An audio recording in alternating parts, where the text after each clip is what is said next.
At the National Security Agency, they called it the program. We are under emergency conditions. Created after 9/11. Extraordinary means are required to deal with the threat. Collecting data on American citizens. You're looking for unknown conspirators, and the way they devised to do that was to look at everybody. Secrets at the highest levels of government. A whole surveillance program without warrants. Designed for domestic surveillance. What we're doing is lawful, and I think is effective. Through 2 presidencies. This is a highly classified program. He was collecting the entire internet stream. He chose to keep the programs largely intact. That's not just data collection. That's digital surveillance. I argued it was unethical, illegal, and unconstitutional.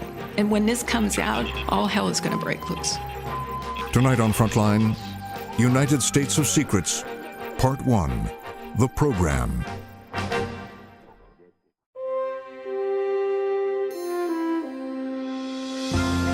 Frontline is made possible by contributions to your PBS station from viewers like you. Thank you. And by the Corporation for Public Broadcasting. Major support for Frontline is provided by the John D. and Catherine T. MacArthur Foundation, committed to building a more just, verdant, and peaceful world. More information is available at macfound.org. Additional funding is provided by the Park Foundation, dedicated to heightening public awareness of critical issues. The Wincoat Foundation, and by the Frontline Journalism Fund, with major support from John and Joanne Hagler, and a grant from Millicent Bell for the Millicent and Eugene Bell Foundation.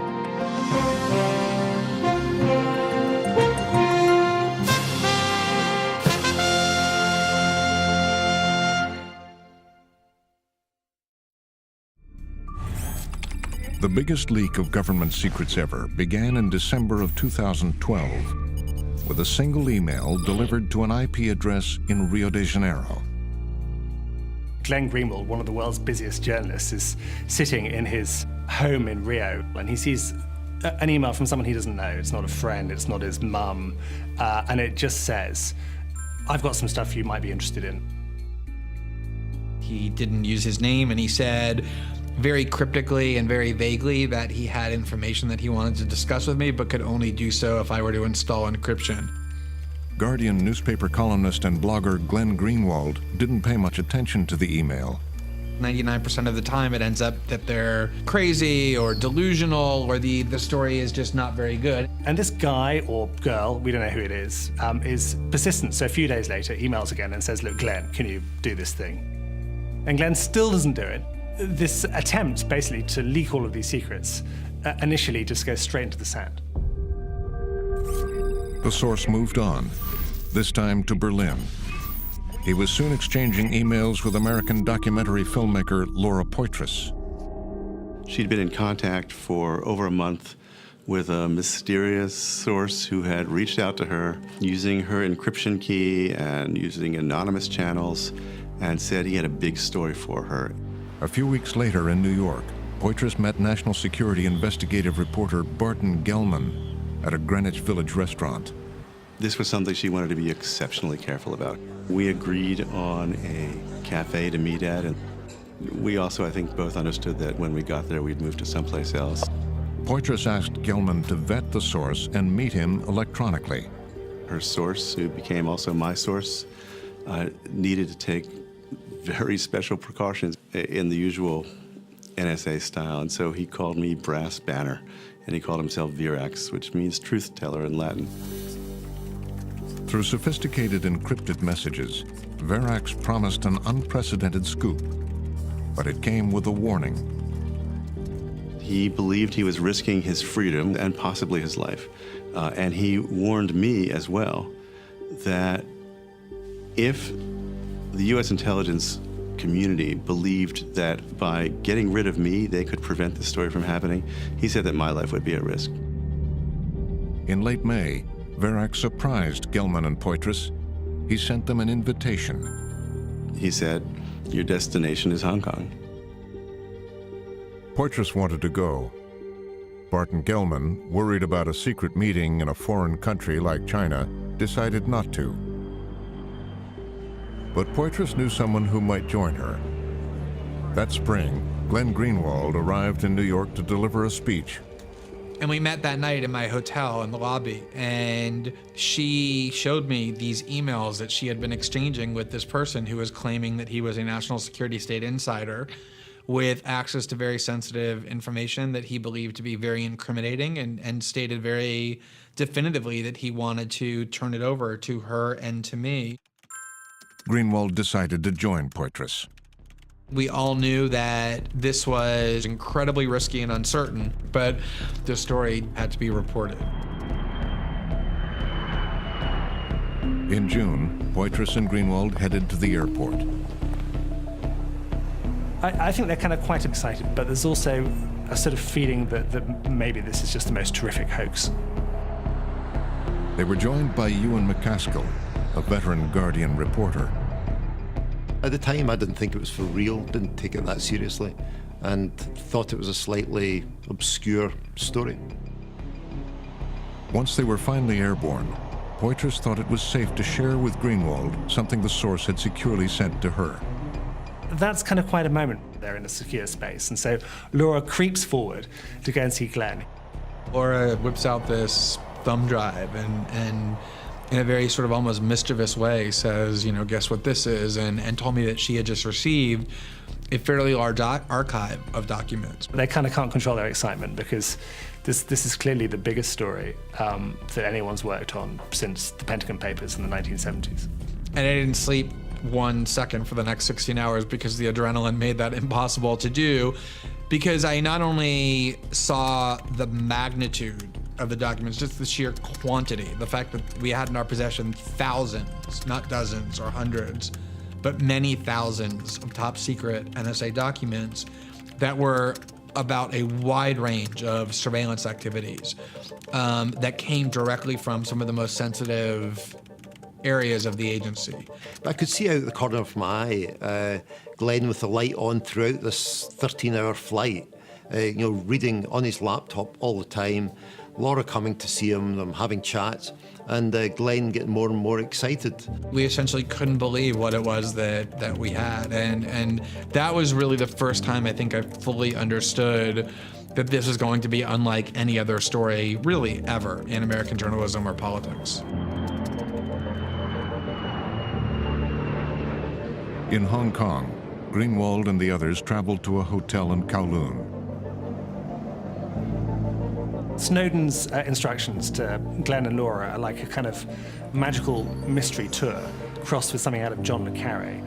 He tells them to go to a hotel, the Mirror Hotel in Hong Kong, and says that he will meet them in a less trafficked part of the hotel, next to a shopping mall, by a bench and a crocodile. We had still no idea of who he was, what his age was, what his race was. We knew nothing about him demographically at all. And so the plan that he picked was that he would be holding a Rubik's Cube in his hand so that when he entered the room, we would immediately know who he was. All of a sudden, this guy comes past with a Rubik's Cube, scramble up, which is part of the kind of code. But the man before them is not what they expected. They expected some grizzled CIA veteran wearing a blue blazer, maybe with a bit of dandruff, with a tie, receding grey hair, and they get this callow, sort of thin-limbed student type who looks as if he's just out of high school. And he is their source. And he's supposedly the guy who's got the crown jewels. When this 29-year-old kid who looked a lot younger shows up, it was extremely disorienting and introduced a real awkwardness to our interaction and kind of a shock. Edward Snowden led the group upstairs to his room. In his bedroom, by the door, he'd piled pillows as high up the door jambs as he could and pillows along the bottom. So if somebody was outside eavesdropping, it would make it harder for them. There was always this kind of uncertainty, one might even say danger, hovering over the room, especially for the first few days, because we didn't know what the NSA knew about what he was doing. So we thought it was very possible that the door could be barged down at any moment and someone could enter to arrest Snowden. They painstakingly debriefed Snowden for days. At one point, Guardian reporter Ewan McCaskill sent a text message to his editor in New York, Janine Gibson. Janine knew that I liked Guinness, so she said, if Snowden is for real, send me a message and just say the Guinness is good. And I was 100% sure that Snowden and the documents were for real. I sent a message to Janine saying the Guinness is good. The documents Snowden delivered revealed the history and details of one of the United States government's most closely guarded secrets. It was known as the program.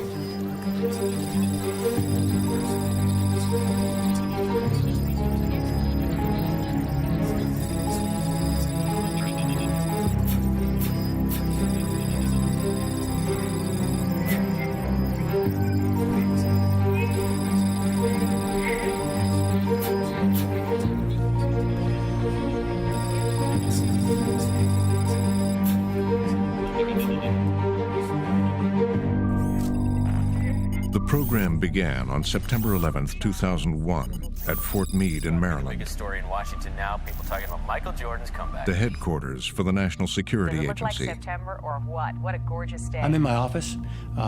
Remember the day? Brilliantly clear day, clear blue skies. I was in a suite waiting for a meeting, and we had started up the hallway to his office when the first plane hit the tower. That a plane has crashed. My executive assistant, a young woman, came in and said, hey, we got reports of a plane hitting the World Trade Center, and like 300 million other Americans, I thought, wow, small plane, sport plane, accident, too bad. That looks like a second plane. That just exploded. My poor security chief didn't even have a chance to speak. I just turned to him and said, all non-essential personnel out of here now. Oh my goodness, there is smoke pouring out of the Pentagon. Everybody had the TV on because the TV is where the news was. It wasn't coming out of NSA's computers. It was on the TV because we had missed the entire event. This is a live picture. We're seeing it was a enormous shock that you have this huge agency set up to prevent a surprise attack, and they learn about it on a $300 television set tuned to CNN in the director's office. At the White House, there was chaos, a near total evacuation. Secret Service bursts into the vice president's office, basically frog marches him by one arm and the seat of his pants into this deep underground shelter that was built to withstand nuclear war. Almost immediately, Cheney directed his lawyer, David Addington, to prepare the case for the president to exercise his unilateral authority as commander-in-chief. David Addington, principal vice president, was interested in ensuring that the president's constitutional authority was used to its fullest. Cheney says, I want you to tell me what powers we're going to need, the president's going to need, that he doesn't already have to respond to this calamity. And they decide that they're going to push every boundary they have. Addington at one point says we're going to push and push and push until some larger force makes us stop. Tours of the Capitol will be canceled indefinitely. FBI's received 4,000 reports of bombs and On September 12th at NSA headquarters, the mood was somber. Question, where did it all begin? And we began soul searching almost immediately. We all felt like a great wrong had been done and that we were all somewhat, if not all, culpable. A fate which will live in infamy. You have to remember that NSA was created after World War II to prevent another surprise attack. That was the whole raison d'etre for NSA. Pearl Harbor, we don't want another Pearl Harbor. Information that more people involved in the plot to remain in the United States. Immediately, we began to wonder what we had done wrong. Why did we miss the boat? What didn't we detect that we should have detected? The investigation continues in this country. In the aftermath, troubling questions emerged from deep inside the agency. Why hadn't the NSA been able to connect the dots? Because of the recent violence It was a very cautious agency. It's an agency that is fighting with one hand tied behind its back out of a fear of a political backlash by being too aggressive. The president now at the door? During the Nixon administration, A final wave. the NSA had overstepped, spied on Americans. Certainly appears to violate the Fourth Amendment to the Constitution. Caught and restricted by Congress, the domestic spying apparatus went dark for more than 20 years. It was against the law to turn the NSA on Americans. If you were an NSA analyst, this sort of legal regime was drilled into your head to the point where a lot of people said it's made the rules too restrictive and it's hampered the NSA's ability to detect terrorist plots. Some at the agency thought the NSA had been overly cautious and believed the 9/11 attacks could have been stopped. I do believe it could have been prevented with revisions to the way we were permitted to operate before 9/11. Revisions that I tried to get the General Counsel to embrace and wouldn't, and couldn't. I tried to get them to make adjustments to how we were operating, how we were permitted to operate, and they wouldn't do it. I've felt this ever since it occurred. That over 3,000 people's lives were lost, and it's just a weight that I have been having trouble bearing.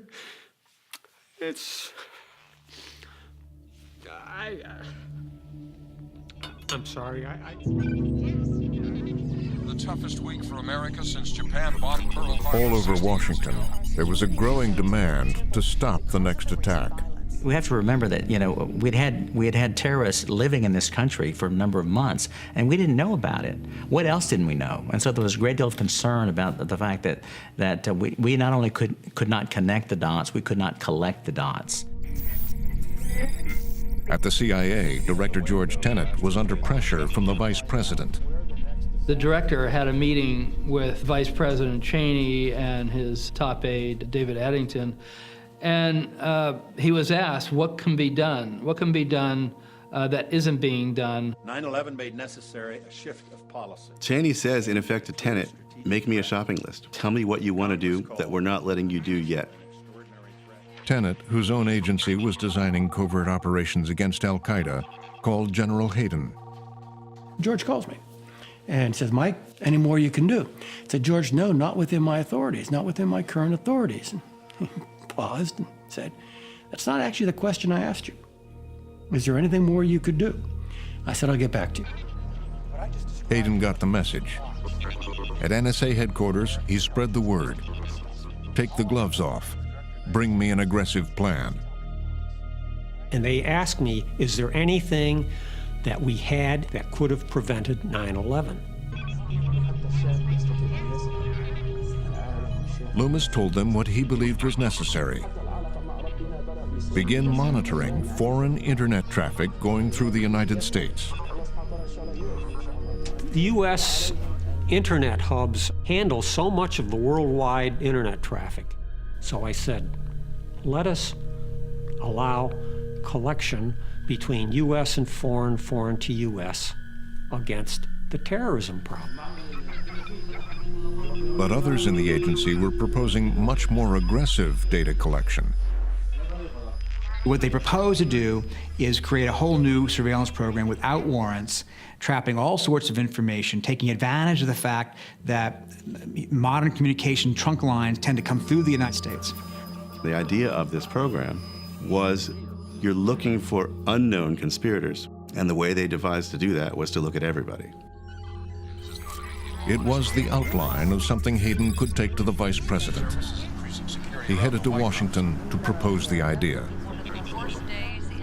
It would be his first meeting in the Oval Office. Prior to 9/11, I don't think I knew General Hayden. I probably knew his name. I doubt that the president knew his name. It's a very big change for the director of NSA to suddenly have all this attention from senior officials in the White House and so forth, and I'm sure it had a major impact on Hayden. The president had been briefed. He put his arm around General Hayden, called him his childhood nickname, Mikey. So I walk in to see the president. It's the president and the vice president in the room. Almost certainly Condi was there as the national security advisor. Andy Card would have been there. Cheney suggests a question, and George Bush asks it. What would you like to do that you can't already do that would help prevent another 9/11? Very difficult. Hayden outlined the program. It would gather data on the phone calls and internet traffic of hundreds of millions of Americans, then search it for suspicious connections. But he was worried about whether it was legal. And the first thing he says to me is, Mike, I understand your concerns, but there's some things we're going to have to do. And I think I have the authority to authorize you to do the things that you've outlined. The president says, go. I want you to go develop a program, come back to me. We've got the lawyers working on it. But you have my order. We're going to do this. Hayden left the White House knowing that the program was bound to be controversial. No president had authorized it prior to this time. And Michael Hayden goes home after briefing the president and the vice president about his ideas for expanding surveillance, and he takes a walk with his wife. And she said, what's on your mind? I said, well, we're going to go do something here. And I didn't go into any details. We're going to do something. One day it's going to be public. And when it gets public, it's going to be very controversial. And the people doing it are going to be swept into this thing. She said, huh? Is it the right thing to do? I said, yeah, I think so. She said, okay, we'll deal with that when it comes. On October 4th, in a secret signing with Cheney, the president officially authorized the program. That order is written by David Addington, the vice president's lawyer. It's not written by the president's lawyer. And this is not only unusual, but probably unique in the history of major U.S. intelligence operations, is written by the vice president's lawyer and stored in his own safe. Addington worked out of a small office next to the White House in the old executive office building. This order is one of the most closely kept secrets of the Bush-Cheney administration for 4 years. It kept so secret that many people involved in national security inside the White House and the government don't know about it. Addington personally hand-carried a copy of the secret document out to Fort Meade.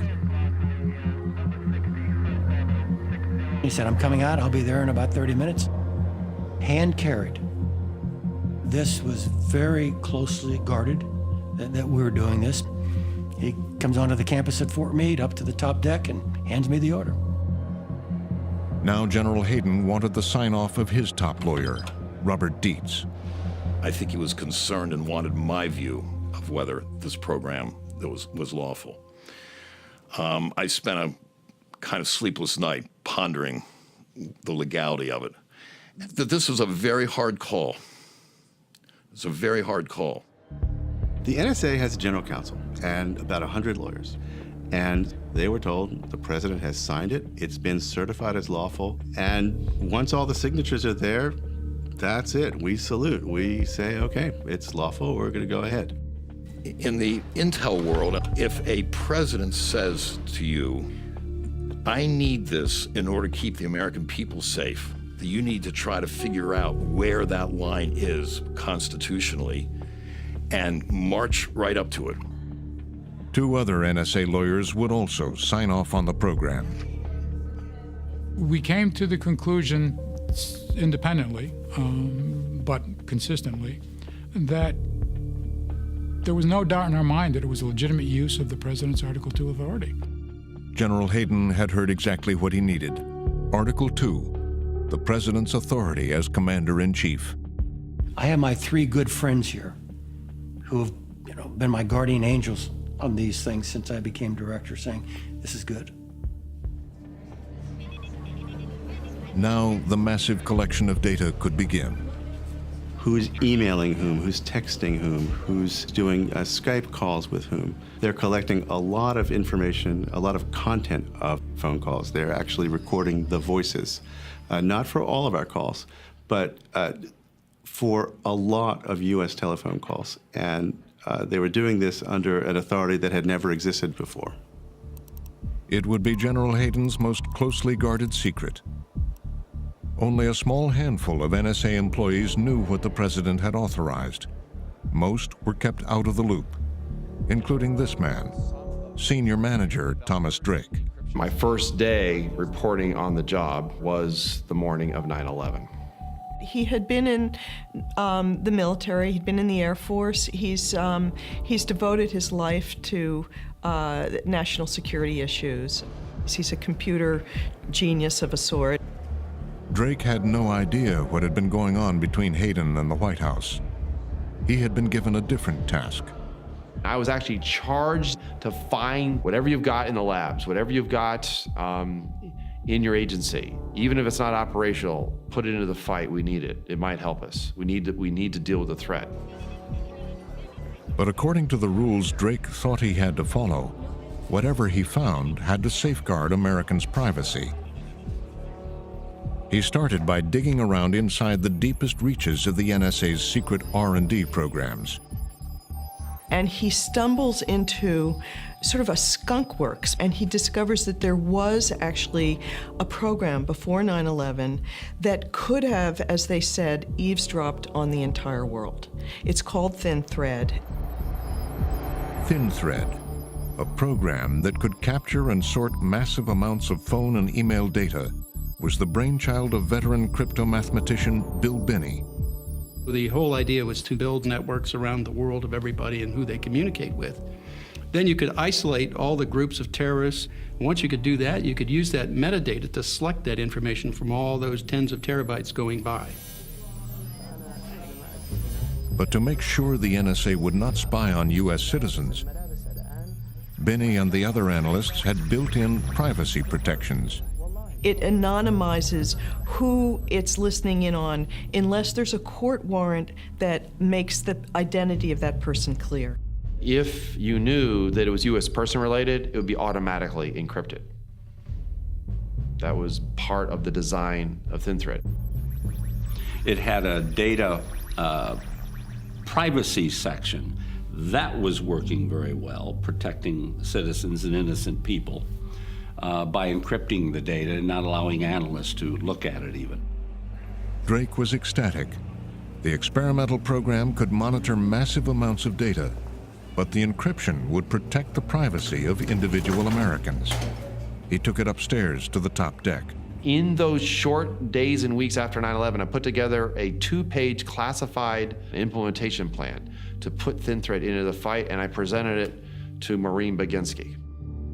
Baginski was Drake's immediate superior, the third highest ranking official at NSA. It took a while to get any kind of response. He felt there was something strange going on. She would refuse to see me. None of her responses were ever electronic. None of her responses were in a form that would be recorded or saved.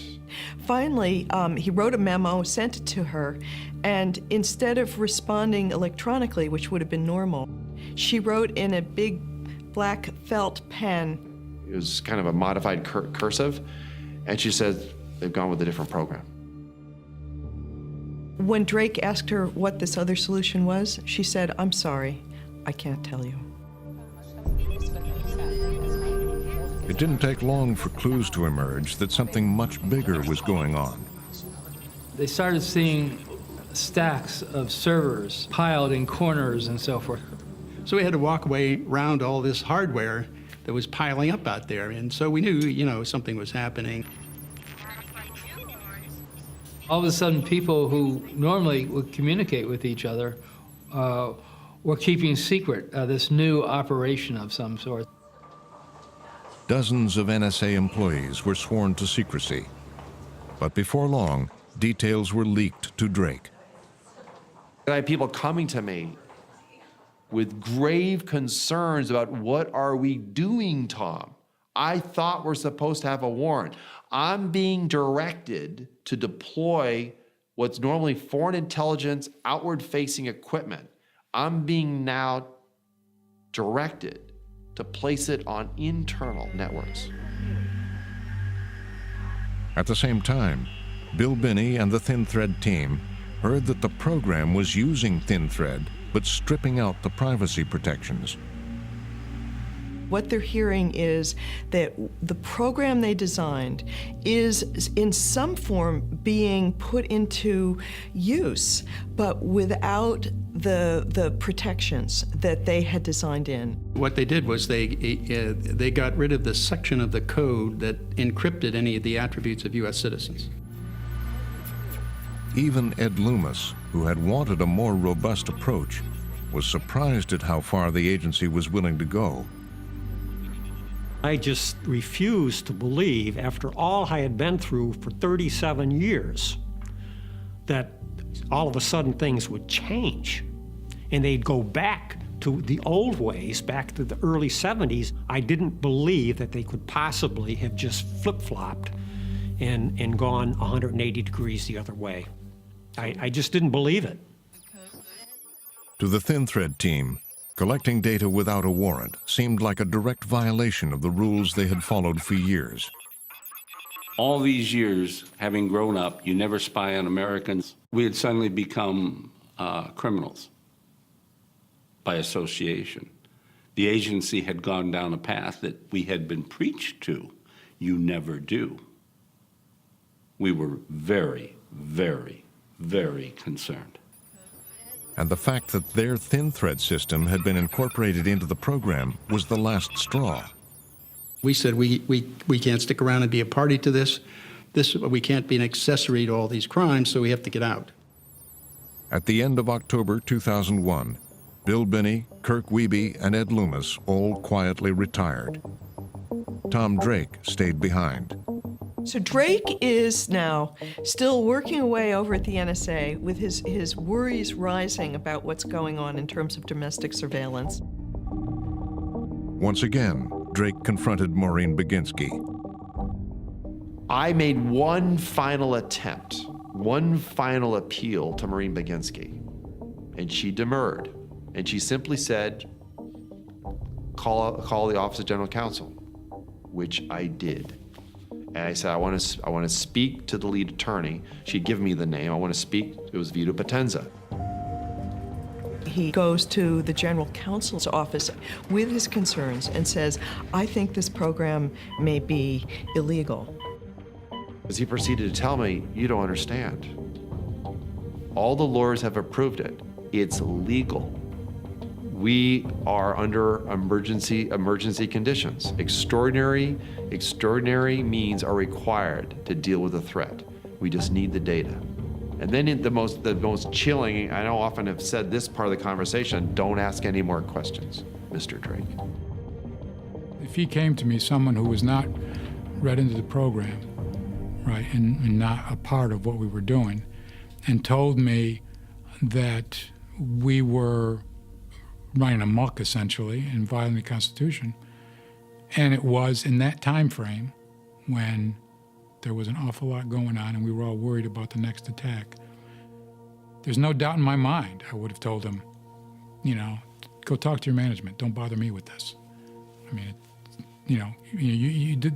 the minute he said, if he did say, you're using this to violate the Constitution, I probably would have stopped the conversation at that point, quite frankly.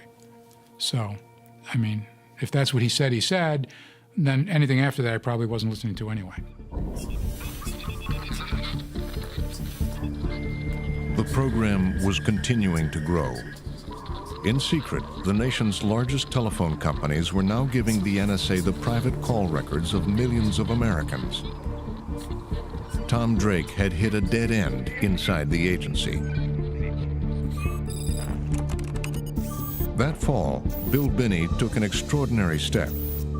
He decided to break ranks, to take the matter to Congress. The next move is to try to get some cooperation from Congress, from the Senate and House Intelligence Committees. And he finds an ally in Diane Rourke, who felt the same way. Diane Rourke was a top congressional intelligence staffer. I worked at the House Intelligence Committee for 17 years, and for the last 5 of those years, I had the NSA account for the Republican majority. She's an interesting character. She's very conservative. She's a Republican. She is in oversight of the NSA partly to make it powerful and also to keep it from wasting money. Porter Goss was Rourke's boss. Goss was the powerful chairman of the House Select Committee on Intelligence and future CIA director. Diane is the go-to girl on the House Permanent Select Committee on matters dealing with NSA. So she spent a fair amount of time at NSA. She knew personnel out there. Binney and Rourke decided it would be safer to meet away from her congressional office. Bill came to me at my house and told me that part of their system, their thin thread system, was being used for collection of domestic communications in a dragnet fashion, collection on everybody. So Diane says they have gone rogue, you know? That was her point, that she thought they were gone rogue. I was aghast. I was absolutely aghast because NSA had this, because this constituted a complete reversal of NSA policy. Rourke is a very feisty woman. She was just certain that there was no way that this program was legal. And she said, and if the NSA officials are breaking the law, I am gonna fry them. Rourke began to distribute a series of searing memos to the leaders of the House Intelligence Committee. Diane, very capable, so good that she pierced the veil of a program that she was not briefed on, not cleared for, but knew something was going on. I updated them on what was going on, explained to them all the technology in as simple a way as I could, and I argued very strongly that they needed to have the protections restored. I told them that if the administration refused to do this, they should insist that the system be stopped. What Rourke did not know was that in October, the White House had invited a small group of congressional leaders to a secret briefing in the Vice President's office. General Hayden led the briefing. Mike Hayden is particularly good at coming in and explaining things in a way that, shall we say, neophytes in the business could understand it. And you really wanted to believe what Mike had to say and absorb it and digest it rather than question it. Very difficult circumstance. He has very facile command of the facts. He's also very good at eliding past the parts that he doesn't think you want to hear and using very careful language to avoid saying things he doesn't want to say while also avoiding any outright falsehood. Our purpose in this was to get the other political branch involved in this program. And so we would be defeating our own purposes, working against our own goals if we weren't full Monty to these folks. But as open as Hayden says he was, he and the Vice President's office created strict conditions for the briefing. You have the individual senator or member of Congress who's brought in and read into a program. They're not allowed to bring any staff with them. They're not necessarily allowed to communicate any of what they've heard to their staff. In some instances, they're not lawyers, so they may not understand all of the legal fine points. In most instances, they're not technologists, so they may not be able to grasp what it is precisely that they're being briefed on or the implications of it. 14 people were killed and scores were wounded. They returned to Congress, some now feeling they were unable to exercise effective oversight of the program. By the summer of 2002, it was running full speed. And I argued with everybody that I met, and I got no refutation from them. I said it was unethical, immoral, politically stupid, illegal, and unconstitutional. And stop. And when this comes out, all hell is going to break loose.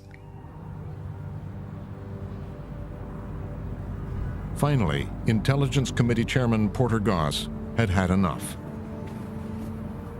I said, you need to talk to General Hayden, and you also need to know that concerns of the areas you're talking about are known to me, and I'm not going to discuss because you're frankly not cleared for this level of program or what's going on here. But the fact that you've discovered this means that you need to talk to General Hayden. Rourke was summoned to the top deck at the NSA to meet with Director Hayden. My whole point in going there was to ask him why he had taken off the protections, the encryption and the automated tracking. I asked this any number of times, and he always evaded answering. And I finally just decided I was not going to leave the room until I got an answer. And so I kept asking. And so about the fifth time, he looked down, and I remember he could not look me in the eye. And he said, "We have the power, we don't need them." And he made clear that the power he's referring to was the Commander-in-Chief's wartime authority. It's awkward for me having the conversation because she's not been briefed on the program. All right, so to a certain level of detail, I simply respond that I disagree with both of her conclusions. That I think what we're doing is lawful, and I think what it is we're doing is effective. And if I knew of a better way of doing it, I would do that too. Toward the end of the meeting, General Hayden made it pretty clear that he wanted me to stop lobbying against the program. I said, look, and Diane, this is going to become public, and when it becomes public, you can argue your point, and I can argue mine. And so instead of allaying my concerns, this actually made me far more worried. It was clear to me that he didn't like my talking to other people in the executive branch and on the House Intelligence Committee and trying to convince them to put controls on a program. For now, Hayden's secret was secure.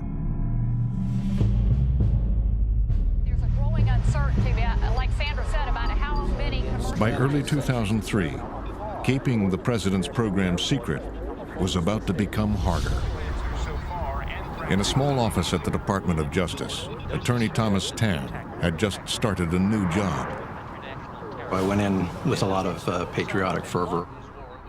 I work with agents, FBI agents primarily, to try and develop intelligence about people that we thought were foreign agents or terrorists.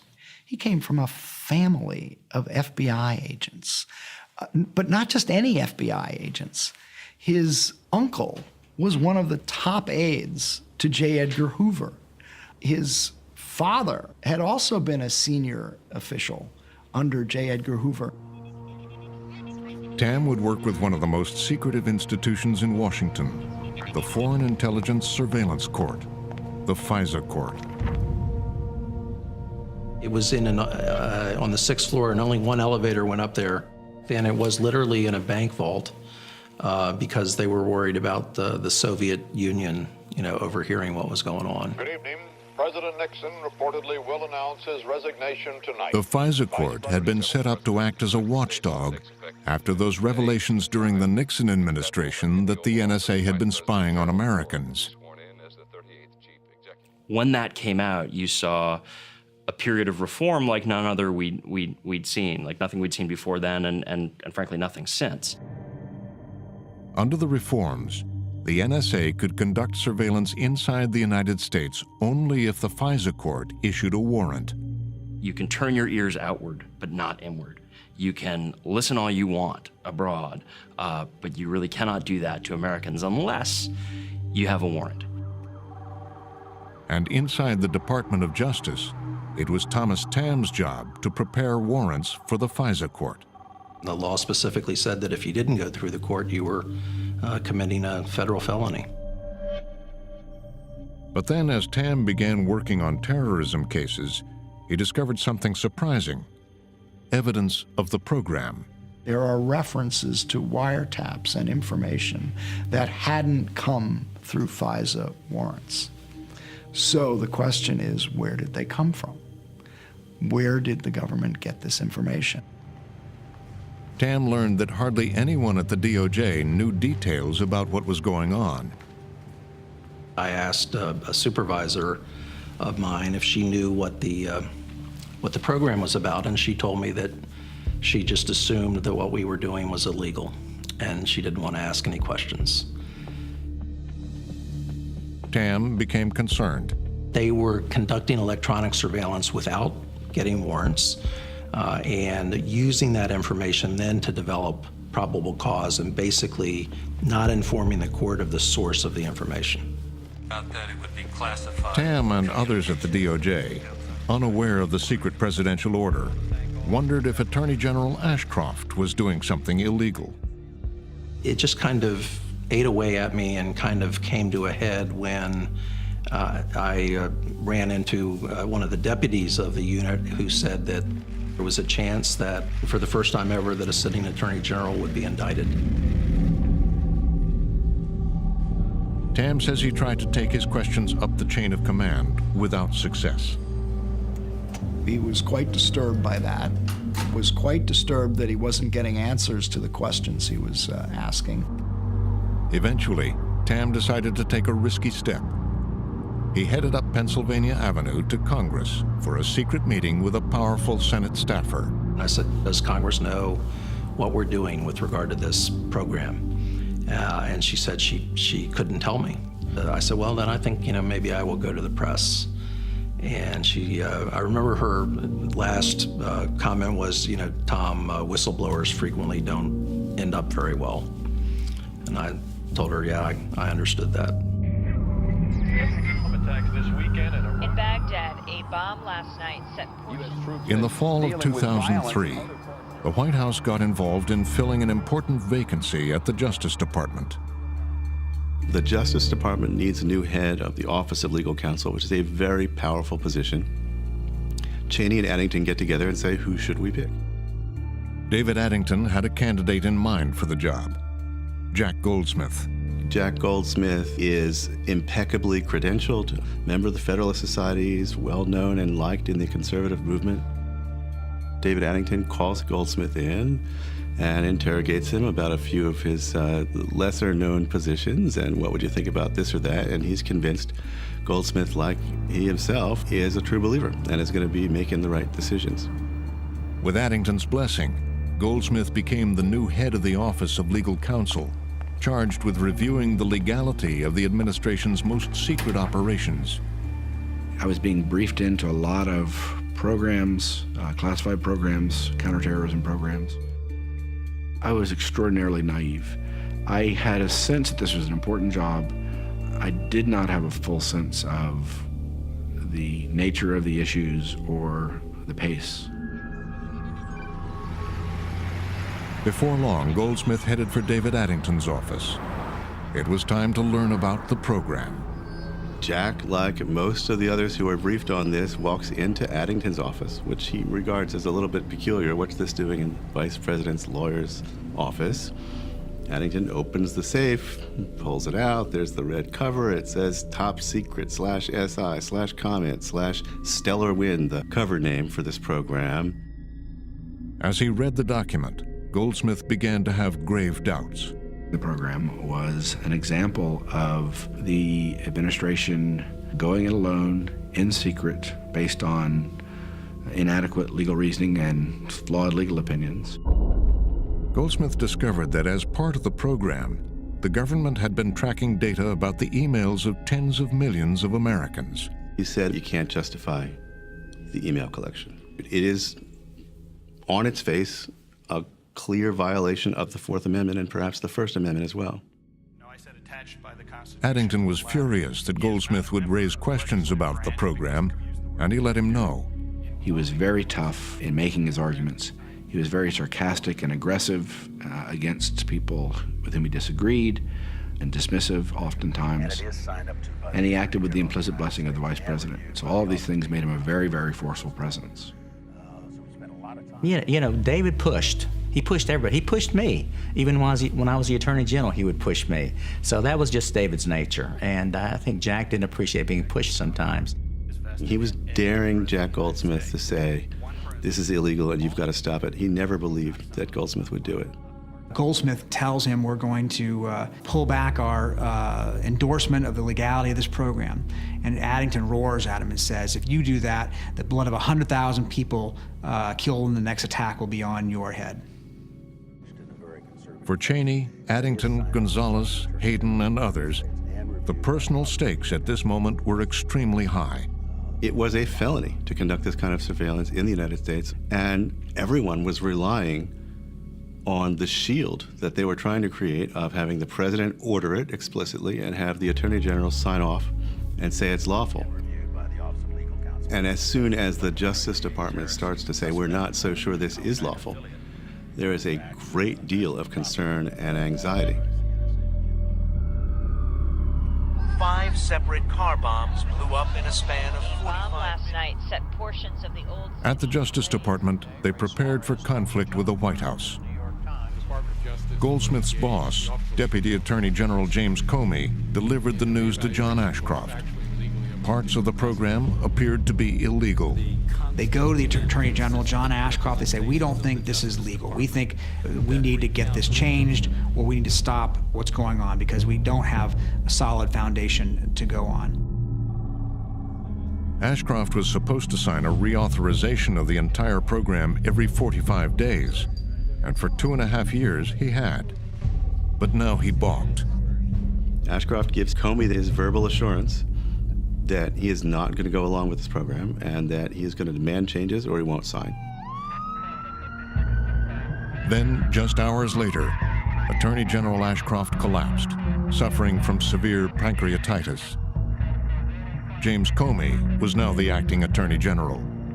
Comey notifies the White House formally that he's not going to sign, and we're now within 48 hours of expiration of this program. With the deadline looming inside the White House, Alberto Gonzales, Chief of Staff Andrew Card, and David Addington headed to Attorney General Ashcroft's hospital room. Went to the West Wing, picked up David, who had the authorization. We get to the hospital, and I tell David to stay back because there's history between David and the Attorney General, and I didn't want to aggravate the Attorney General needlessly. Janet Ashcroft, the Attorney General's wife, is very alarmed. She calls up Ashcroft's Chief of Staff and says, oh my God, they're coming over. Ashcroft's Chief of Staff calls Comey, the deputy. Comey is in a car on his way home. He has the driver make an actual U-turn. They slap the flasher and the siren on, and he heads over to that hospital as fast as he can go. It was the evening, about 8 o'clock, and I got a call from the Justice Department Command Center. So I rushed to the hospital, double parked, ran up the stairs. Goldsmith and Comey waited in Ashcroft's room. He had tubes going in and out of him. He looked ashen, and I actually thought he looked near death. I thought he looked just terrible. In walked Alberto Gonzales, the White House counsel, and Andrew Card, the President's Chief of Staff. We get to the hospital, and General Ashcroft is laying in bed, and as soon as we got there, I said nothing other than, sorry, you're feeling bad, and Judge Gonzales said, we brought the document, here's the document. Attorney General Ashcroft kind of lifted himself, he arose from the bed, kind of lifted himself up, and gave about a 2 or 3 minute speech, or talk, address to Gonzales and Card, in which he basically, I can't get into the details, but he showed enormous, unbelievable clarity about what the issues were and what was going on, and he explained why he also would not approve the program, and he read them a bit of the Riot Act, and then he said, at the end of all this, he said, and in any event, I'm not the Attorney General now, Jim Comey is, because Jim Comey was the acting Attorney General.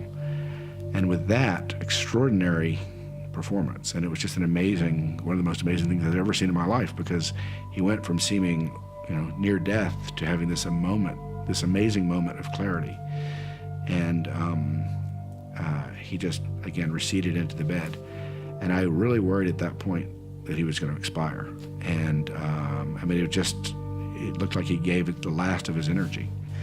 And so finally, when he repeats again that he's no longer the Attorney General and has finished talking, Andy and I just said, thank you. We'll raise this with the Deputy Attorney General. And we left. It was an intense, unbelievable scene, and Gonzales and Card quickly left, and that was the end of it. In the wake of the hospital confrontation, at the White House, Cheney insisted the president should act on his own, reauthorize all of the program, even though the Justice Department said part of it was illegal. Cheney and David Addington draft a new order. And this time, it has one subtle difference. Instead of having a signature page for the Attorney General, I certify the lawfulness of this order, there's a new signature for the White House counsel, Alberto Gonzales, who does not have the same legal authority. I satisfied myself that there was sufficient legal authority to move forward. And I felt that the president was not a lawyer, and that it was my job, if I felt comfortable that it was in fact lawful, to provide that signature. I did it because I wanted to protect the president. That's why I signed that document. But the White House wondered, would General Hayden go out on a legal limb and continue the program? David Addington calls me and says, "Are you willing to do this without the signature of the Attorney General, with the signature of White House counsel Al Gonzales, and authorization from the president?" And I thought, and I said yes. Hayden and Gonzales say their willingness was informed by something that happened just before the Addington call. In Madrid this morning, more than 190 people were killed. After at least 10 simultaneous bomb blasts. It was one of the worst terrorist attacks since September 11th. Given that starkness of the al-Qaeda threat, given the ambiguity of the situation, I thought the correct operational, legal, and ethical decision was, all right, we'll do this one more time on the somewhat different framework. So that was the point where he could have said, I'm turning it off until we get a proper order from the Justice Department. But he didn't. He went along with Addington and Cheney. That afternoon, President Bush reauthorized the program. At the Justice Department, Jack Goldsmith prepared his resignation letter. I had drafted my resignation letter and was prepared to resign. And I was sure I was going to resign that day. It was inconceivable to me, based on what had happened the last 2 days, that I wouldn't resign. Dozens of top DOJ officials threatened to join him, including FBI Director Mueller and even Acting Attorney General Comey. And I would never be part of something that I believe to be fundamentally wrong. With a heavy heart and undiminished love of my country and my department, I resign as Deputy Attorney General of the United States, effective immediately. Sincerely yours, James B. Comey. George Bush is on the edge of a cliff. His presidency is at stake. This was going to be something on the order of 24, nearly the entire political appointment list at the Justice Department, from the Attorney General on down. And no president could survive that in an election year.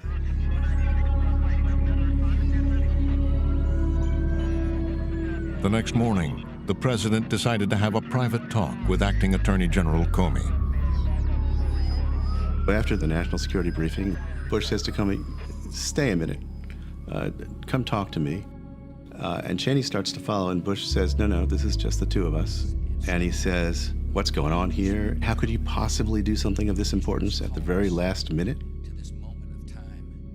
Comey suddenly realizes that the president had no idea what had been happening. The president thinks this just began yesterday. I mean, he doesn't know it's been going on for 3 months. And so he says, "Mr. President, if that's what you've been told, you have been very poorly served by your advisors." The president certainly did not want a situation where the FBI director and the deputy attorney general would resign. So he was not too happy to learn that this had risen to a level of angst that it had risen to. The president then sent for FBI Director Mueller. Mueller's waiting downstairs a level outside the Situation Room. Some aide goes and says, "President wants to see you right now, get in there." And Bush says to Mueller, "Go tell Jim Comey to fix this. I withdraw the order. You go make it right." The warrantless email data collection was shut down. The crisis was averted. But at the White House, they were determined to resume it. And so they're literally, they're sort of sifting through the FISA law. They're sifting through the Patriot Act, trying to find existing laws, existing authorities, you might call it loopholes, to justify these programs. General Hayden was sent to the secret FISA court to convince a judge to restart it. Could we get a court order to authorize this? And so we began a very aggressive program with the chief judge of the FISA court at that time, Judge Catelli, to take that part of the program that had been stopped and present it to her to see if we could get an order to allow that program to go forward. Hayden personally meets with Judge Catelli of the FISA court on 2 Saturdays to make the pitch, to explain how they're going to do this.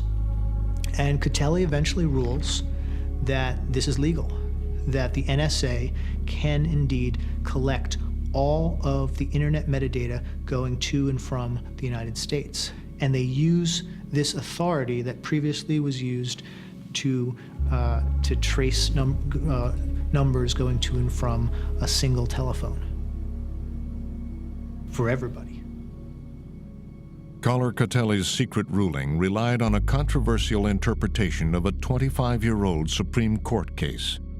This was, frankly, a huge stretch. The idea that you could use this to justify the collection of trillions of pieces of internet metadata surprised a lot of people when it came out in the Snowden archives, but that's where they went. The program was back online, bigger than ever. That part of the program over which there was a grand dispute in the spring of 2004 was resumed in large measure under a different legal theory by the fall of 2004. Bush on day 2 of his tour to defend the Patriot Act, this time in Buffalo, New York. In Buffalo, he continued his push for an extension of the anti-terror law. That same year, the president hit the campaign trail, publicly arguing there was no warrantless surveillance program. Nothing has changed, by the way. When we're talking about chasing down terrorists, we're talking about getting a court order before we do so. Bush got up there several times and said, you know, when you hear about us wiretapping, that means we're getting a court warrant. Well, we knew that wasn't true. You know, he was leaving out this whole other side of the equation that in terms of the NSA operation. It's important for our fellow citizens to understand constitutional guarantees are in place when it comes to doing what is necessary to protect our homeland because we value the Constitution. Thank you for coming. As the president insisted the government always secured warrants, in Washington, that Department of Justice Attorney Thomas Tam knew otherwise. I agonized probably for months. I was upset, I would say, with what I thought was being done to the way our government was supposed to work. Tam had not been aware that Jack Goldsmith and the top echelon at the Department of Justice had nearly resigned. But his concerns about the program had continued to grow. He agonized about this, spent a lot of sleepless nights, wondered about what he should do. It just kind of ate away at me, and it was pretty clear to me, at least, that I didn't want to keep participating in whatever was going on. Tam decided to take a very big step, one dramatically out of character for the son and nephew of high-ranking FBI agents. One day on his lunch break, he slipped into a Washington subway station. He used a payphone to make an anonymous call to the New York Times. He said he was sweating, nervous, looking around. He felt, he said, like a spy when he made that phone call. But he did. I certainly was conscious of the fact that if I were going to be found out, and I did think I would be found out, actually, eventually, that there would be serious ramifications, but I just thought it was important. Tam says the phone call was to a New York Times reporter. I had read articles by Eric Lichtblau with the New York Times. I knew he was covering the Department of Justice.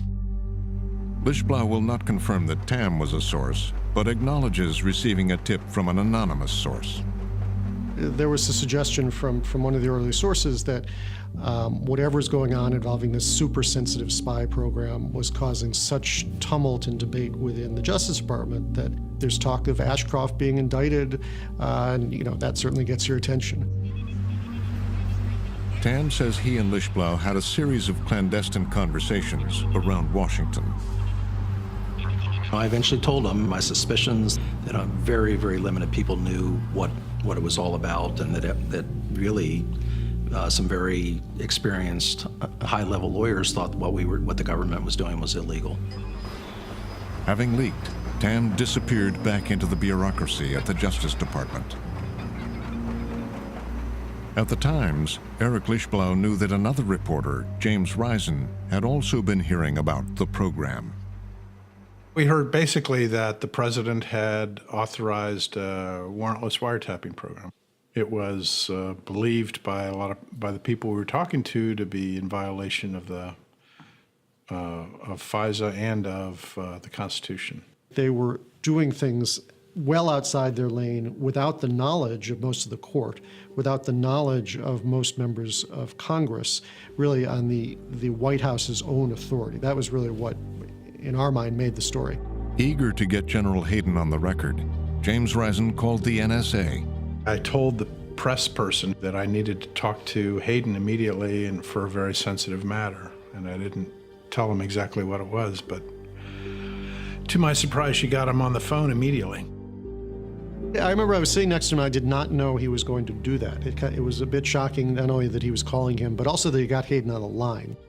I read him like 2 paragraphs of the draft of the story. After the September 11th attacks, President Bush secretly authorized the National Security Agency to eavesdrop on Americans and others. You could hear like a sharp intake of breath, like, I can't, it was almost like he didn't want to say it, but he was like, I can't believe you've got that story.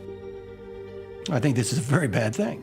That, there's a reason we keep intelligence sources and methods secret. It's the same reason journalists try to keep their sources and methods secret. You can't survive unless you keep them secret. I'd caught him off guard, and he had started to confirm it, and then realized what he was doing and hung up. Hayden sounded the alarm. The New York Times was preparing to expose the existence of the program in the middle of an election year. We were worried that this would compromise a very important, very significant intelligence activity. There was debate within the administration about what to do. Should we try to get an injunction? The White House demanded a series of meetings with the Times. The first was inside the Eisenhower Executive Office building. Acting CIA Director John McLaughlin ran the meeting. One thing I remember about his presentation was that he never actually confirmed that they had such a program. They kept talking in these hypotheticals, like saying, if we were doing this, this would be very important to the government. The language he used, which was kind of Orwellian in a way, was if the United States had such a program, we would request that the New York Times not publish any information about it. And then I started taking notes, and they tried to stop me from taking notes. And it was a very contentious meeting that only convinced me further that the story was right and that they were trying to stop it. In meeting after meeting, the government made the argument the program was both effective and legal. One of the strongest selling points they made, which to my mind was probably the most disingenuous, was the idea that this had all been legally reviewed, this was all perfectly legal, perfectly constitutional, everyone was on board, there was no doubt about its legality. Back in the Times offices, the reporters argued the White House was misleading them, but the editors were not convinced the story should run. There were intense discussions, and it got emotional on all sides. We argued that this was really important, that our sources were telling us it was illegal or unconstitutional, that there was clearly people in the government who disagreed with what the officials were saying to the editors. In the fall of 2004, the administration invited the Times top editors to a closed-door meeting. Executive editor Bill Keller met with the president's top advisors, Condoleezza Rice, General Hayden, Alberto Gonzales, and others, who insisted to Keller that revealing the existence of the program would endanger national security. I had a consensus of everybody that we had contact with in the administration that this would be an extremely dangerous thing to do. These were, serious people, a consensus across the board of those who talked to us that it was going to be dangerous, a level of stridency that was quite impressive. And, after much discussion, decided that we weren't ready to go with it. Keller spiked the story. The White House had prevailed. The program would remain a well-kept secret. The president has ordered a major shakeup of America's spy operations. The nuts and bolts of intelligence will fall to Lieutenant General Michael Hayden, who now heads up the once super... General Hayden was promoted by the White House to help oversee all intelligence operations. He was replaced by a new general, Keith Alexander. The change gave Tom Drake another chance to voice his concerns about the program. He wrote General Alexander a classified letter. Within the system, my last official act, for all intents and purposes, was to write that formal letter to Alexander. The letter said the NSA's intelligence gathering activities were out of control and needed to be reined in. This is a crusade for him. Being Drake, someone who's got a somewhat obsessive personality, he keeps trying to get the word out. But General Alexander was no more responsive than Hayden had been. And by writing directly to the general, Drake had broken bureaucratic protocol. His days were numbered. They actually reorganized my job right out from under me, and I literally was left with nothing. I had an office, I had a flag as a senior executive, but nothing else. No programs, no people, no team, no nothing. Drake had formed friendships with the Thin Thread Group, Binney, Wiebe, Loomis, and Congress's Diane Rourke. Now they began to seriously consider what they called the nuclear option, going to the press. And I can remember throwing the question out there one evening. I said, what do we do? Tom's not getting anywhere. And so we would say, is it time to go to the press? Invoke the nuclear option, which is go to the press. And we were all afraid to do it. We're still traditional kind of employees of the government, wanted to stay inside the government to try to get the government to change its ways, to make it, to right itself, as opposed to having to force it by going to the fourth estate, the public. The third rail option of going to the press was fraught with enormous peril. At a minimum, you would no doubt be fired or worse.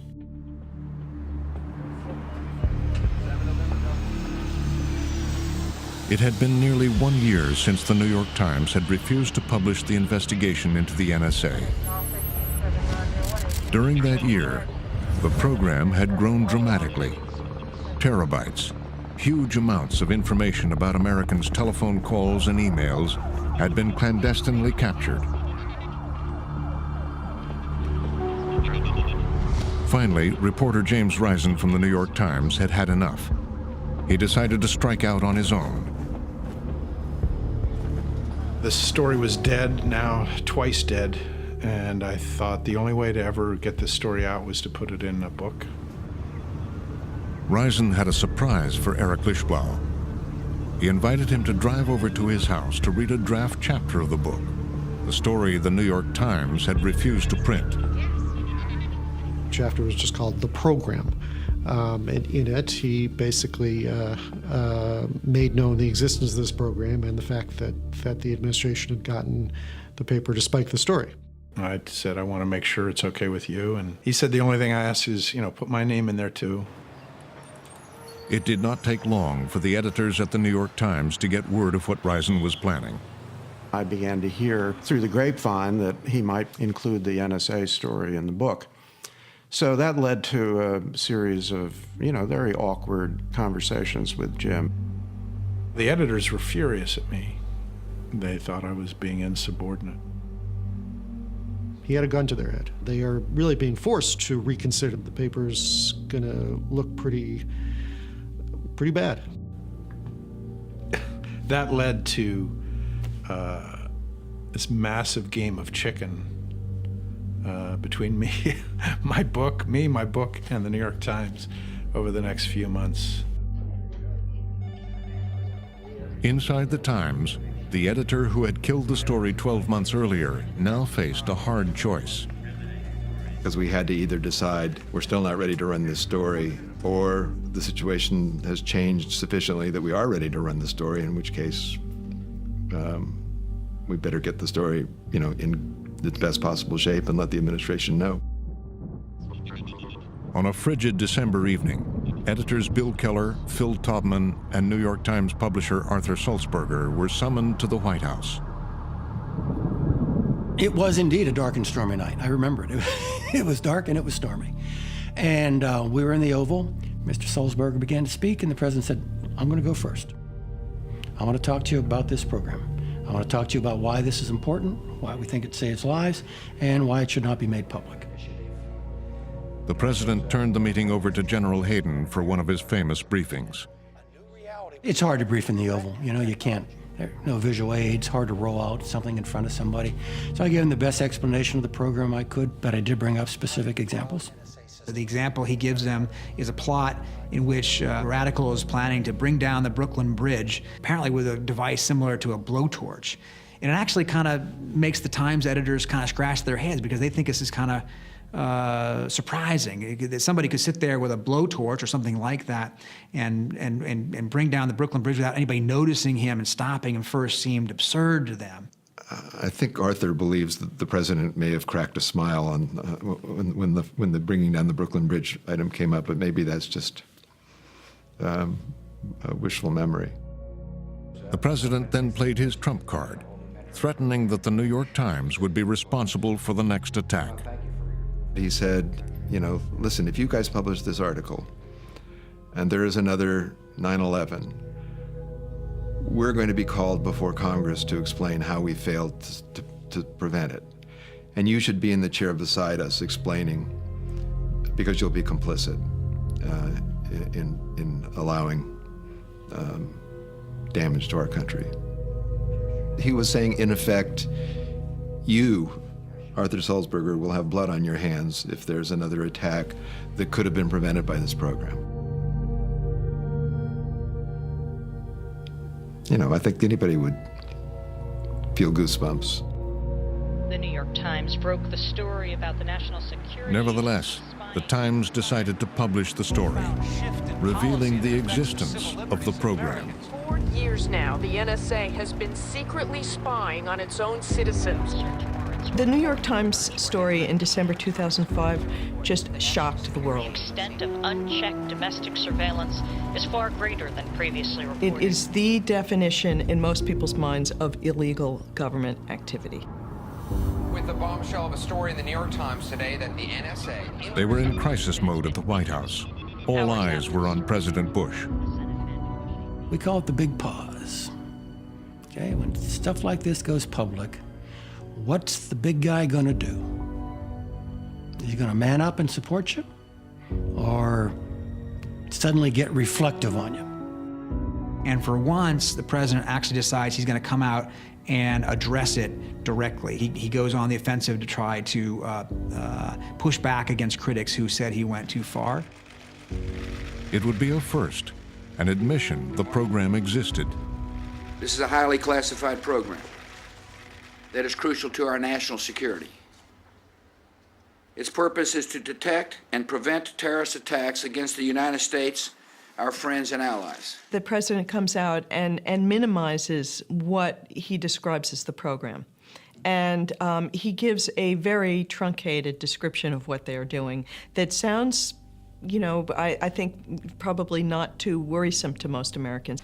I authorized the National Security Agency, consistent with U.S. law and the Constitution, to intercept the international communications of people with known links to Al-Qaeda and related terrorist organizations. It was the least controversial and smallest element of the program. There was no reference to the massive gathering of domestic communications data. His characterization of the fact was simply wrong, and it was wrong from the beginning. The program wasn't to surveil known suspects, known conspirators. You could easily get a warrant for that. The program was to sift big data, was to trawl through enormous volumes, literally trillions of telephone calls, trillions of emails, and to look for unknown conspirators. Once again, it would be left to General Hayden to brief the press. He, too, minimized the scale of the program. This is targeted This is focused. This is about Al-Qaeda.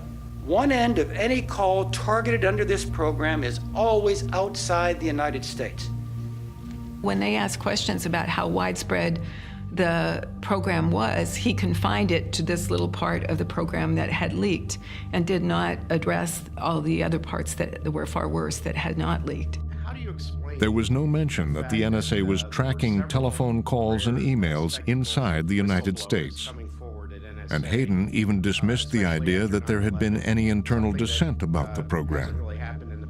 Not a single employee of the National Security Agency has addressed a concern about this program to the NSA IG.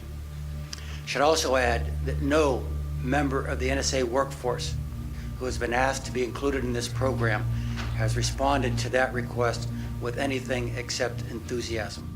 General Hayden's press conference introduced many of the tactics that the administration has used to deflect questioning and also to mislead the public. And I was amazed at what he was saying because it was not truthful. It was misleading. And that was the beginning of the spinning and the lies. President Bush heads to the NSA as part of his week-long blitz to defend his controversial wiretapping program. The White House strategy? Fight back on every point. Yesterday, it was the president. Today, the attorney general speaks out on the matter. The president will visit one of the nation's most secret buildings today. At the National Security Agency, Thomas Drake was watching the White House's reaction carefully. Drake watches what top levels of the U.S. government's saying about this program, and he thinks they're lying. I realized that they were lying, that they were desperate to protect the domestic surveillance program. He knows it's much more than what they're describing, and this makes him mad. The far larger program was the dragnet surveillance, the vast bulk copy of millions and millions of phone records, email records, internet usage, and financial transactional and credit card information. Drake had been complaining internally about the program for more than 4 years. Now he said he had run out of options. All the internal proper channels had been exhausted. The one final choice was to actually touch the third rail and go to the press. Drake decided to act on his own, without the Thin Thread team. He'd reach out to a newspaper reporter. Siobhan Gorman worked for the Baltimore Sun. He just reaches out to her in a way that he thinks is secret, using all kinds of protected hush mail, to tell her he wants to talk to her and might have documents to share with her. Drake said that he would only provide unclassified material. It's a pretty classic whistleblower kind of move that he makes, and he's careful, he thinks, not to violate any kind of national security laws in reaching out to her. Gorman will not acknowledge that Drake was her source, but she says she knows why she received the leaks. There were a number of people at NSA that were just very unhappy, and I think that the revelation of warrantless surveillance probably did loosen up some concerns that some people inside NSA might have had. At first, Drake remained completely anonymous, communicating entirely by encrypted email. She had no idea who I was. I ultimately was referred to as just a senior official. It was sort of an agreement as to how she would couch who I was in her reporting, but I was a deep source. Baltimore Sun reports today that the NSA rejected. And so I provided her unclassified information about the secret surveillance program. Gorman would write a series of lengthy stories, a deep investigation into the NSA, Thin Thread, and the warrantless surveillance of millions of Americans. Gorman is the reporter. It's their off lead today. NSA killed system. But Drake wasn't the only leaker. Other stories broke. High-ranking officers in the Justice Department. The New York Times revealed the story of that standoff in Attorney General Ashcroft's hospital room. And a leak to USA Today revealed the government had been collecting the phone records of tens of millions of Americans. Have the cooperation of major American phone companies. This morning it is being described as the largest database ever. Inside the White House, Vice President Cheney was furious. He was determined to stop the leakers. You've known Dick Cheney. I've known him for a long time. He was always upset about leakers. So this was not out of character, it fit within the character that he was, whether he was Secretary of Defense or Chief of Staff to the President. The investigation would be run by the FBI, a massive manhunt for the leakers led by the new Attorney General, Alberto Gonzales. They had broke the law. They leaked classified information. That's against the law. The job of the Department of Justice is to prosecute those who break the law. The agents began their investigation across the street at the Department of Justice itself, calling everyone who had worked with the FISA court, including Thomas Tam. Then he starts getting phone calls from this FBI agent, Jason Lawless, at work. He's ducking the calls. Terrified, Tam refused to return the calls. I was preoccupied with what was going to happen to me, and when it was going to happen, what was going to happen, if it was going to happen. And finally, Lawless gets him on the phone and says, "Hey, this will only take a few minutes." But Tam panicked and quickly sealed his fate. I told him that I chose not to talk to him. I chose to exercise my rights under the Constitution to not be a witness against myself. And of course, I knew that, that immediately would send up red flags and that I would immediately be their primary suspect. Thomas Tam resigned from the Justice Department. He began to wait for a federal indictment. A story that has now triggered a Justice Department investigation into new leaks twice. In Cambridge, Massachusetts, Jack Goldsmith had settled in as a professor at Harvard Law School. One morning, he was summoned to a meeting in Harvard Square with 2 FBI agents. As we were sitting down at the table over coffee, one of the agents sort of sheepishly handed me a manila envelope, and he said that it was a subpoena to be for a grand jury investigation into the leak of the New York Times. And he was very embarrassed and sheepish about this. The subpoena was issued under the leadership of Attorney General Alberto Gonzales. It seemed particularly ironic that the Justice Department was coming after me for illegal actions, or allegedly illegal actions, or possibly illegal actions, taken in connection with this program.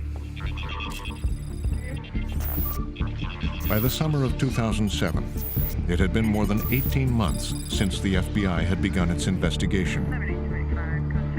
They had little to show for it. They decided to up the ante. They would conduct a series of early morning raids on the houses of their primary suspects. At 9 o'clock Eastern Standard Time, the FBI, with guns drawn, raids the homes of Binney and Wiebe, and out on the West Coast, they raid the home of Diane Rourke, waking her up. It was quite shocking. And in fact, they went through the whole house and went through every book, every paper, every drawer, turned the mattress over, it was quite shocking. It's 9 o'clock in the morning, and I see these blue uniform with gold FBI on the back people coming across left to right, and I said, well, it sent a chill through me immediately. Well, at first I knew the FBI was in my house was the guy pointing a gun at me when I was coming out of the shower. They took my computer, all the electronic hardware, disks and things that go with that, any kind of electronic storage device. And they also took some of my magazines, technical magazines and papers and things like that. And then they hit one more. Ed Loomis. My life was in a shambles at that point. My wife was hysterical. She couldn't believe what had just occurred. I couldn't believe what just occurred. And I had no insight into why it had. This button is NSA's second highest award. And I wonder what it was that I did personally so wrong that I deserve this kind of treatment. Here I am, an Eagle Scout, a retired Scoutmaster, and a devout patriot, and my patriotism is being questioned by the government that I had served for 43 years. I just couldn't, it just didn't make sense to me. You feel pretty low. Your self-esteem takes a big hit. There's discord in the family because kids, family, wife may ask you, well, what did you do to bring this upon the house? It tore me up. I became a recluse pretty much. I cut off virtually all social contact with friends. It was rough, very rough. Ed probably took it worse in terms of cost to family and self, physically, mentally, because Ed went into the shadows. He became a recluse, quiet.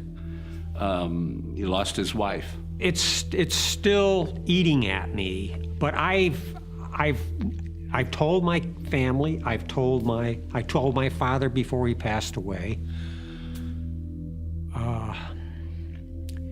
I know I've done nothing wrong.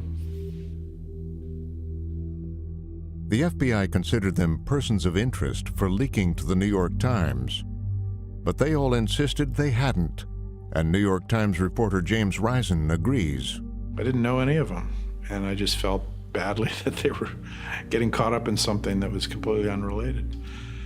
I knew that couldn't be true, that was just collateral damage. Tom Drake's home was not raided by the FBI that day, but Drake had the feeling that he was next. Almost 6 months goes by, and Drake still hasn't been raided. But then, on the morning of November 28th, 2007, I'm seeing these cars pull up as I look out the window. It's just after 7 a.m. in the morning, and there's a dozen FBI agents, and my heart's up in my throat because I realize it's now me. The FBI's search warrant said that they were looking for evidence that Drake was the New York Times leaker. Drake, being Drake, sits down at his kitchen table with the FBI agents without a lawyer present and spends the entire day trying to convince them that the real culprits are the people at the NSA who have run this illegal program. So I told them everything I could, but they didn't want to hear about that. They wanted to hear about the New York Times and sources. The FBI carted away Drake's computers and boxes of his papers. Drake waited. A few months later, in April 2008, Drake gets a summons to go meet with somebody who is described as somebody very important. The meeting was with federal prosecutor Stephen Terrell. When Drake sits down, Terrell says to him, "Mr. Drake, you are screwed." Terrell had no hard evidence Drake ever spoke to the New York Times or that he had given any classified material to the Baltimore Sun. Nevertheless, Terrell said the FBI had discovered classified documents on Drake's computer and in his basement, a felony. He proceeded to tell me, how would you like to spend the rest of your life in prison, Mr. Drake, unless you cooperate with our investigation? We have more than enough information to put you away for a long, long time. You better start talking. And they talked numbers, 478 months, 35 years. The government said he would have the blood of soldiers on his hands for what he did. Terrell wanted Drake to confess and admit that he was the center of a conspiracy involving Rourke, Binney, and the others. I was not going to plead out. And he was all ticked off, and he says, well, we'll just have to go with what we got. Drake and the others faced decades in federal prison and at least tens of thousands of dollars in legal bills.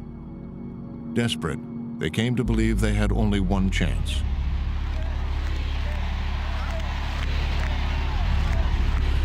As it happened, 2008 was a presidential election year, and there was one candidate who was promising a change. Are you fired up? Ready to go? Fired up? Ready to go? No more secrecy. That's a commitment I make to you as president. He is promising to be the most transparent administration in history. He believes that there's been too much secrecy. he made a real point of owning these kinds of arguments, both as a senator and then on the campaign trail. It's time for us to change America, and that's why I'm running for president. Barack Obama even embraced the importance of whistleblowers. Obama, throughout his history, is a champion of whistleblowers, arguing that they're the folks who help make government better and reveal conduct that, if not is illegal, is questionable. I certainly had a lot of hope, and I had a lot of hope for hope and change. But I actually thought that somebody might say, you know, you actually did the right thing. This administration also puts... And when it came to the secrecy surrounding the creation of the program, Obama was forceful. I will provide our intelligence and law enforcement agencies with the tools they need to track and take out the terrorists without undermining our Constitution and our freedom. That means no more illegal wiretapping of American citizens. It's not a calibrated statement. This is a political statement. This is, in his words, a surveillance state run amok. No more ignoring the law when it is inconvenient. That is not who we are. And it's not what is necessary to defeat the terrorists. It was like he was back at the University of Chicago as a constitutional scholar. You know, he sounded like an ACLU lawyer. The law is not subject to the... At the White House, in the waning months of the Bush administration, they were determined to find a way to make the program permanent. The debate shifted pretty quickly to Congress in terms of debating whether or not the administration should get the power to do what they were doing. The president decided to try to convince Congress to enshrine the program into law. For President Bush, this is really a significant reversal. He's decided he needs Congress to back up what he's done. He, in effect, is abandoning his claim that he has the power under Article 2 of the Constitution to do this without Congress. The administration proposed to amend the FISA law and insisted it was reform. But insiders knew it granted the NSA unprecedented power. The FISA Amendment Act of 2008 actually allows some of the things we were doing under the president's authority only against al-Qaeda. It allows them for all legitimate foreign intelligence purposes. So, in a sense, the FISA Amendment Act not only validates the terrorist surveillance program, it expands it. At the United States Congress, the administration secretly made the case for the bill at closed hearings of the intelligence committees. You had to read it very, very closely to understand what they were doing. And I don't think people knew what actually the intent of that was. The intent of that was to make legal all of the programs that the Attorney General, the FBI Director had said they had a problem with. Publicly, the president would press lawmakers with a familiar warning. Pass this law, or Americans could die. Without this law, our ability to prevent new attacks will be weakened, and it will become harder for us to uncover terrorist plots. We must not allow this to happen.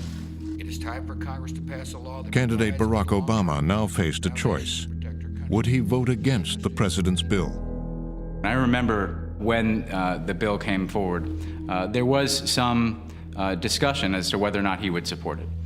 The Senate is expected to vote on a controversial measure to He was thinking ahead to the general election and how he was a young senator with not a lot of national security experience, and how he needed to be seen as being tough on these issues.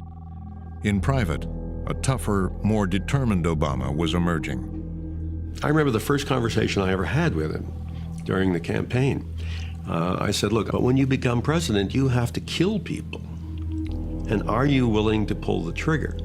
Are you willing to do that side of the job? And he got very silent and looked at me in a very steely kind of way and said, I know that, and I can do that. U.S. Senate returning final vote on the FISA bill, setting new rules for electronic surveillance of foreign... And now, Obama had a chance to enhance his national security credentials. ...new powers to eavesdrop on both domestic and international communications. For all of his criticism in the past, for all of his background as a constitutional lawyer and civil libertarian, he chooses to accept the rather expansive law, and he votes for it. Mr. Obama, Senator Obama getting a lot of heat for this vote, much of it from his own supporters. Senator Barack Obama voted for the surveillance bill despite his opposition to it in the past, and today's vote appears to be... After work for President Obama. It's a busy first day. It takes over 2 wars, a staggering economy, and a soaring federal budget. 6 months later, Barack Obama was the new president and the commander-in-chief. No time. He's taking on national security right from the start. With the Joint Chiefs of Staff and other military advisors. The first time that Barack Obama ever learns about the full scale of this program is an early briefing in the Situation Room about all of the data that the NSA is collecting in these domestic surveillance programs. The point of the briefing was to provide the president and the new national security team at the White House with an overview of how these programs worked, what the value of the programs was, the legal structures that supported the programs, what the authority was. He was told about the trillions of phone calls, emails, and internet data that had been secretly gathered. As we talked about these programs, the way they were used, in particular, the value of the collection of content, of an extraordinarily vital tool, that the idea was, all right, this is a really important program, we need to maintain it. The president's closest advisors insisted the program was necessary. There was very strong view in the intelligence community that this was an important program, that it did fill an important gap. The new president faced a decision: whether to dramatically restrict the program. I think that the president approached this with the degree of seriousness that you would hope and expect from the president of the United States. When you get into office, when you're the man, when you're in the White House, you don't want to give up any tools that you inherit. You don't want to give up anything that might get you that one fact that will stop an attack. He made his decision. The program would continue. He had a chance to say, well, that's too far. Let's not sweep in quite so many people who don't have anything to do with terrorism as part of this broad sweep. And he chose to keep the programs largely intact. I'm not aware of any case in which Obama pushed back hard and said, you can't do that. Convinced the program was effective and necessary, Obama would now own it.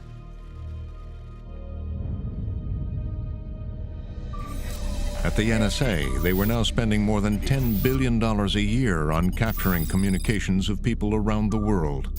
The NSA was on the verge of what it came to call the golden age of electronic surveillance, because there was so much more communication, so much more data, so much better computer capacity to process it, and it was there for the taking.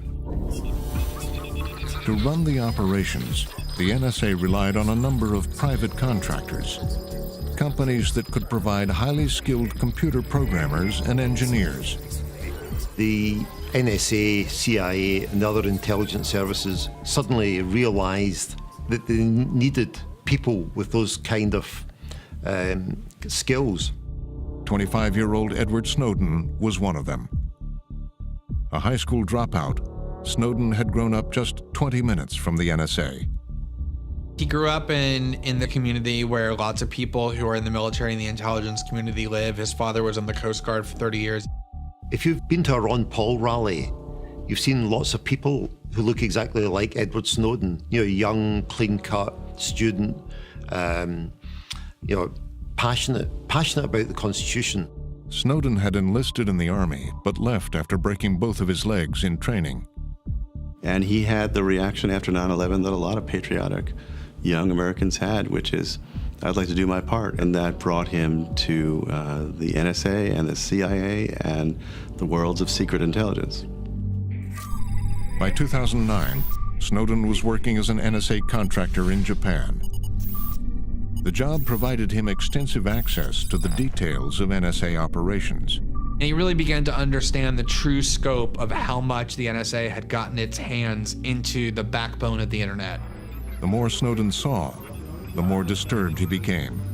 It was a gradual accumulation of evidence and of observations that led him to think something's going wrong here. The balance is out of whack. The surveillance of ordinary people is far greater than I would have imagined, and far greater than the American public has been able to debate. One of the key documents Snowden discovered, a classified Inspector General report detailing the history of the program. It tells the entire secret history of the program.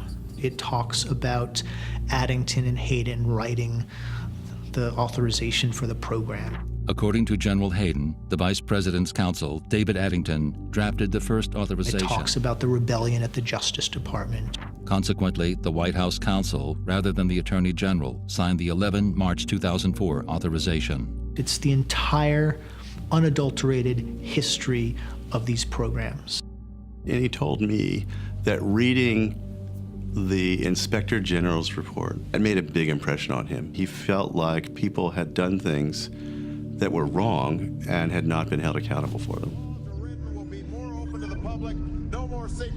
And under President Obama, Snowden watched as the program continued.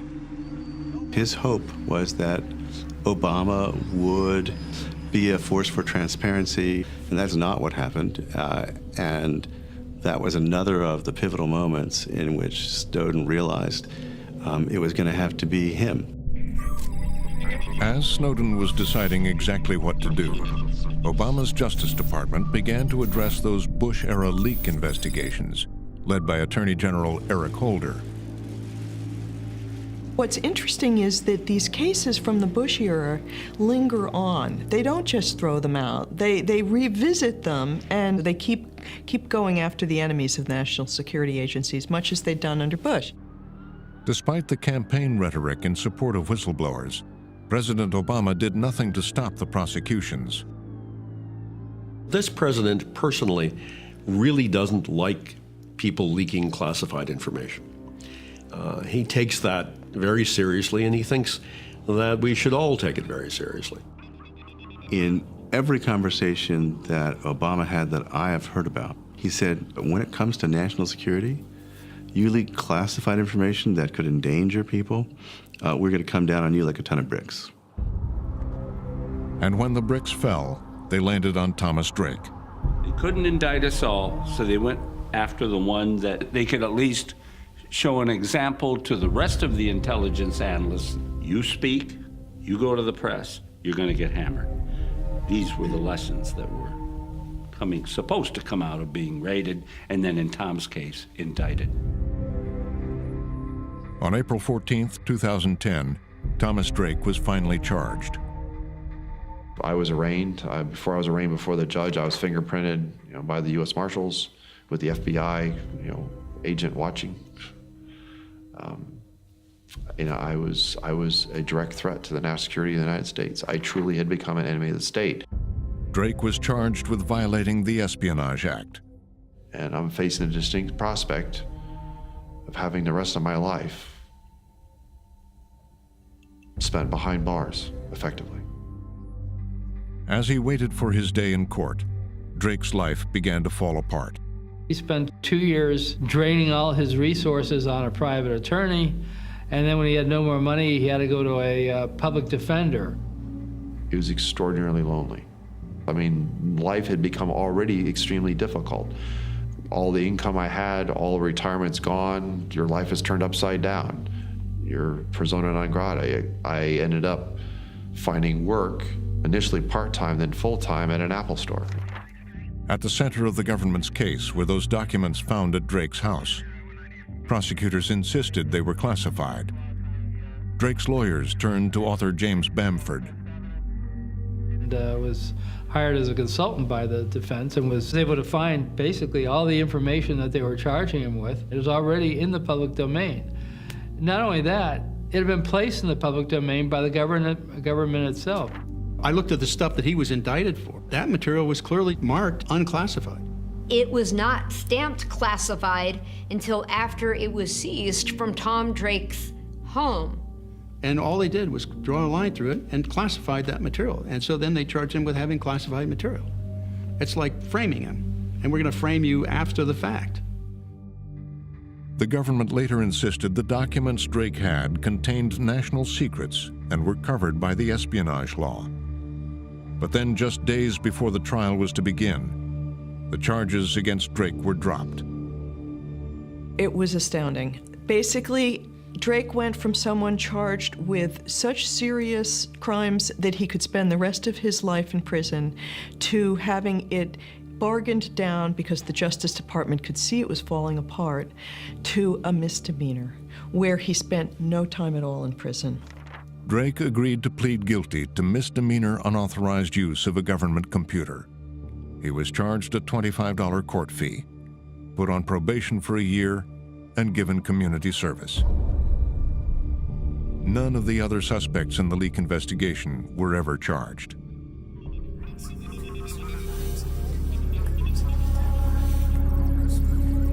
It had been more than 10 years.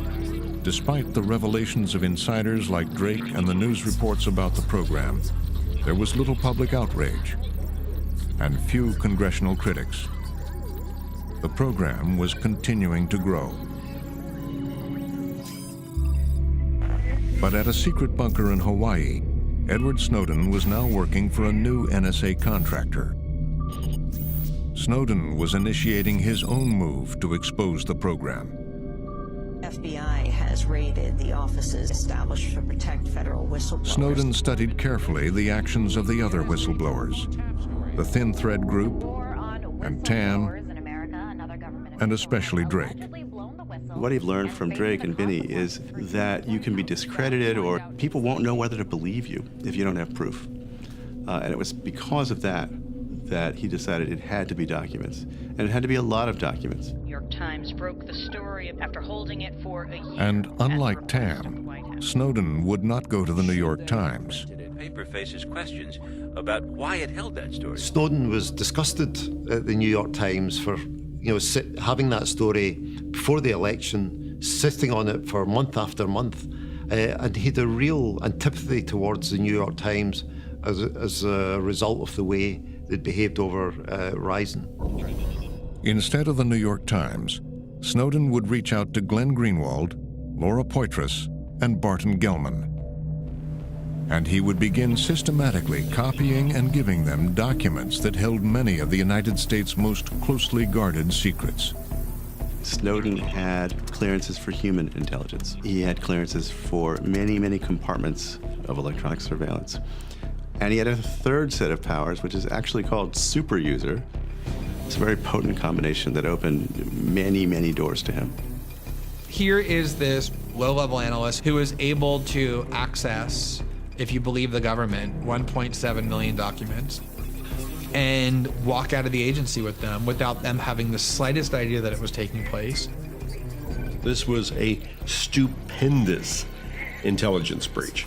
This was the largest collection of classified information, the largest leak of classified information that had ever occurred in the history of the United States, or indeed the history of the world. For the National Security Agency, the biggest threat to the program was just beginning. NSA has collected millions of contact lists. Personal intercepts hundreds of thousands of email address books every day. Could allow the NSA to map out a person's life. Communication links by Gmail.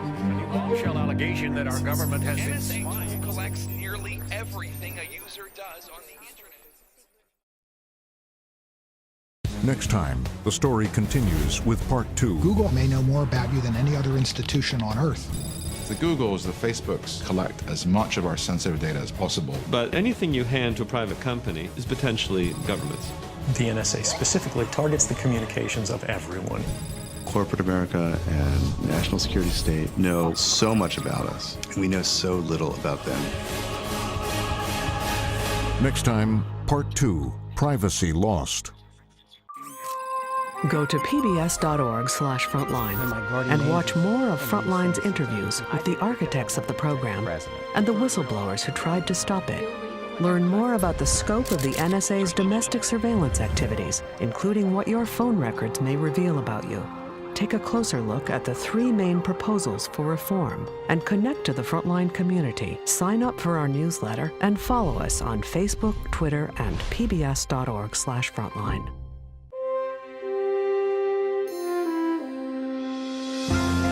Frontline is made possible by contributions to your PBS station from viewers like you. Thank you. and by the Corporation for Public Broadcasting. Major support for Frontline is provided by the John D. and Catherine T. MacArthur Foundation, committed to building a more just, verdant, and peaceful world. More information is available at macfound.org. Additional funding is provided by the Park Foundation, dedicated to heightening public awareness of critical issues. The Wingcoat Foundation, and by the Frontline Journalism Fund, with major support from John and Joanne Higler, and a grant from Millicent Bell for the Millicent and Eugene Bell Foundation.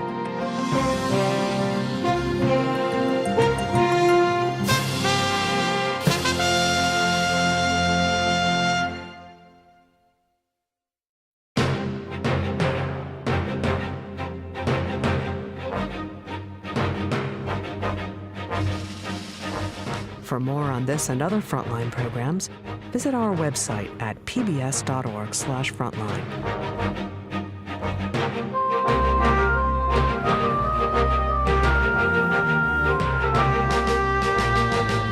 Frontline's United States of Secrets is available on DVD. To order, visit shoppbs.org or call 1-800-PLAY-PBS. Frontline is also available for download on iTunes.